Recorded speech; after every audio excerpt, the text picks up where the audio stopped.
এবং আর কোনো আকবর আরুন আশিক এলাহি এইরকম ভাবে যেন কোনো রায়হানের নাম মুখটা খালি না করে। আজকে পুলিশি হেফাজতে রায়হান মৃত্যুবরণ করেছে পুলিশের টর্চারে। আসসালামু আলাইকুম, সবাইকে আমি ধন্যবাদ জানাচ্ছি আপনাদেরকে, আপনারা যে এখনো আমার পাশে আছেন। আর বিশেষ করে আমার এমদাদ ভাই, রিপন ভাই, আরো ব্যবসায়ী হল আমার জন্য অনেক উপকার করতেছেন। ওনারা আমার সাথে আগেও ছিলেন, এখনো আছেন। আশা করি আমি বিচারের আগ পর্যন্ত ওনাদেরকে আমি পাবো। ওনারা আমার সবসময় হেল্প করতেছে, সহযোগিতা করতেছে। আমি ধন্যবাদ জানাই। আমাদের সিলেটের মানুষ এখনো মুহূর্ত আছে বললা সবে মিলে এখনো আমার পাশে আছেন। ওনাদের অনেক ব্যবসা বাণিজ্য সবকিছু রেখে আমার পাশে আছে। যাই হোক, তারপর আপনাদেরকেও ধন্যবাদ জানাচ্ছি। আপনারা যে আমার পাশে 5টা বছর ধরে আপনারা আছেন, এর জন্য আমি আপনাদের কাছে আমি কৃতজ্ঞতাও স্বীকার করতেছি।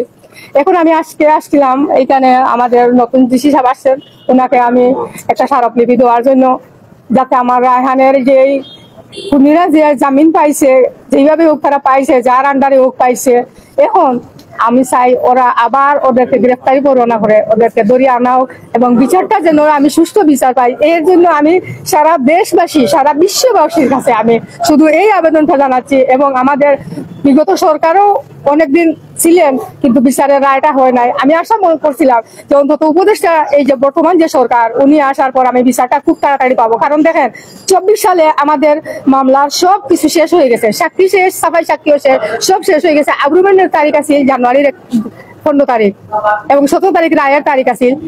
আজ পর্যন্ত এই গাফলাতির কারণে, আমাদের ম্যাজিস্ট্রেটের গাফলাতির কারণে আমার 5টা তারিখ শুধু প্রতিটা মাসে লম্বালম্বি আমার সময়টা জ্ঞাপন করছেন। জানি না ওনার কি উদ্দেশ্য ছিল। আমি এখন রায়হানের মা, আমি এখন হিংস্র বাঘের মতো হয়ে গেছি।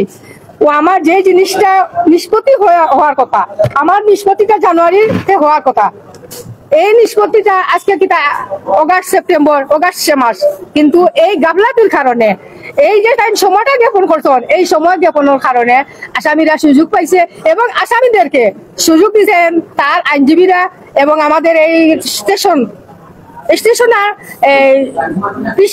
কৃষ্ণা কৃতবৃন্দ না, নামটা মনে না, আর প্রেসকার নজরুল ইসলাম, এই দুইজনের সমঝোতা এবং আর কে আছেন তার পাশে আমি জানি না। তবে আমি এটা বলবো, আমার এই রায়টা জানুয়ারিতে হওয়ার কথা, এই রায়টা আজ 8 মাস পর উনি যে সময়টুকু জ্ঞাপন করছেন, এই সময়ের কারণে আসামিরা সুযোগ পাইছে।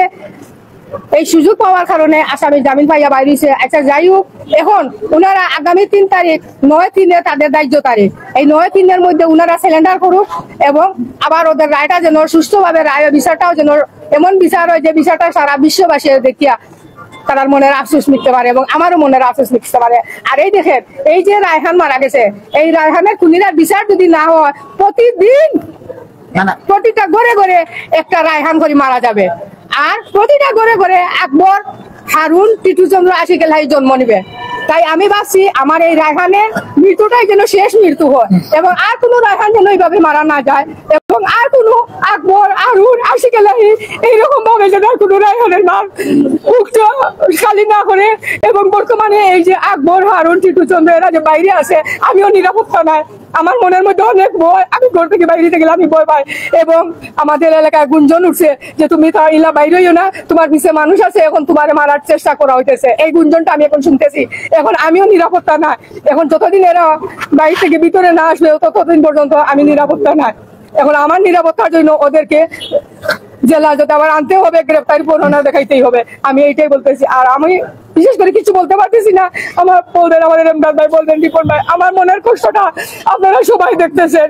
আমি 5টা বছর কেন এত কষ্ট করলাম, যদি ওরা ওদেরকে জামিনই দিয়ে দিবে, প্রথমেই কেন দিল না? কেন আমার এই 5টা বছর কৌটিয়ার বাইরে দৌড়াইতে হলো? কেন আমার এত হয়রানি হইলো? কেন এত আমার টাকা নষ্ট হইলো? কেন আমি এত মানুষদেরকে অত কষ্ট দিলাম?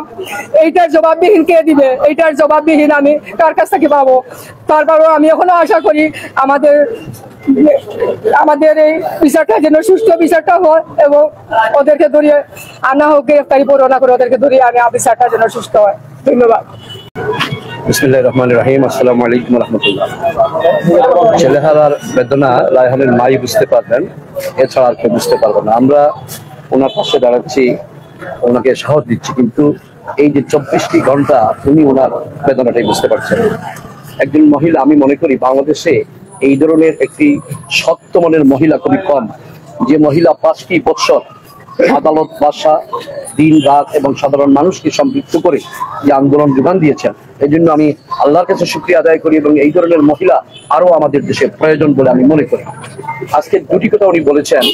একটি কথা বলেছেন যে আর রায়হানের মতো যেন আর কারো প্রাণ চলে না যায়।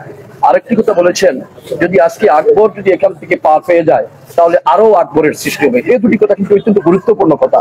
আজকে পুলিশি হেফাজতে রায়হান মৃত্যুবরণ করেছে, পুলিশের টর্চারে। আজকে যদি রায়হান সেখানে মুক্তি পায় তাহলে কিন্তু সেটা, আকবর যদি মুক্তি পায় তাহলে কিন্তু আরো আকবরের সৃষ্টি হবে। যে মূল বিষয়টি হচ্ছে যে আদালত জামিন দিয়েছে, আদালত এখতিয়ার আছে, চেম্বার যদি সেখানে স্টে হয়েছে, এখন দ্রুততম সময়ের মধ্যে যে চেম্বার যে আদেশটি দিয়েছেন সেই আদেশ নিম্ন আদালত পালন করবে এবং তাকে গ্রেফতারি পরোয়ানা করবে।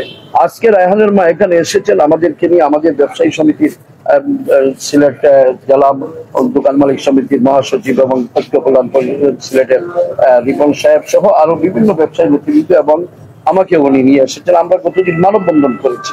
আজকে যেহেতু নতুন জেলা প্রশাসক আসছেন, হয়তো উনি এই বিষয়ে পুরোপুরি ওয়াকিবহাল নয়, এই জন্য একটি স্মারকলিপি দিয়েছেন এবং জেলা প্রশাসক সাহেব আশ্বস্ত করেছেন যে ওনার অবস্থান থেকে যতটুকু করার উনি করবেন।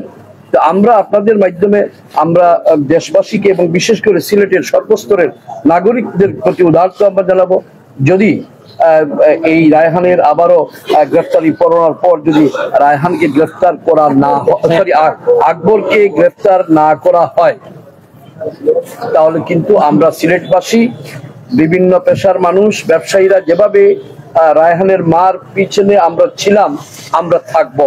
আমরা যতক্ষণ না এই আকবরের দৃষ্টান্তমূলক শাস্তি না হচ্ছে, শুধু আকবর নয়, আকবরের সাথে সংশ্লিষ্ট তারা ওই দিন রাত্রে যারা রায়হানকে নির্মম ভাবে লাঠি পিটা করে নখের আঙ্গুলি থেকে পা থেকে উপড়ে ফেলে তাকে হত্যা করেছে, এই হত্যাকারীদের বিচার না হওয়া পর্যন্ত আমরা কিন্তু রায়হানের মার পিছ ছাড়বো না। আমরা সিলেটবাসী এবং রাজনৈতিক নেতৃবৃন্দ, সুশীল সমাজ, আমরা সবাই কিন্তু রায়হানের মার পিছনে যেভাবে অতীতে ছিলাম এখনো আছি, আনটিল এই যে ম্যাটার ডিসপোজাল না হওয়া পর্যন্ত আমরা কিন্তু পাশে দাঁড়াবো। আপনাদেরকে অসংখ্য ধন্যবাদ জানাচ্ছি। আপনারা যেভাবে এই রায়হানের মার পিছনে দীর্ঘ 5টি বছর সময় দিচ্ছেন, ইভেন আজকে এই সকালবেলা এসে এটা কাভারেজ দিচ্ছেন, আমি আমার ব্যক্তিগত পক্ষ থেকে, আমার রিফন ভাইয়ের পক্ষ থেকে, ব্যবসায়ীদের পক্ষ থেকে এবং আমার দল বাংলাদেশ জাতীয়তাবাদী দলের পক্ষ থেকে, রায়হানের মার পক্ষ থেকে এবং বিশেষ করে রায়হানের মা আমার 6 নম্বর ওয়ার্ডের বাসিন্দা, আর আমি সেই 6 নম্বর ওয়ার্ডের বাসিন্দা হিসাবে আপনাদের সকলকে অসংখ্য ধন্যবাদ জানাচ্ছি। আল্লাহ হাফিজ, আসসালামু আলাইকুম।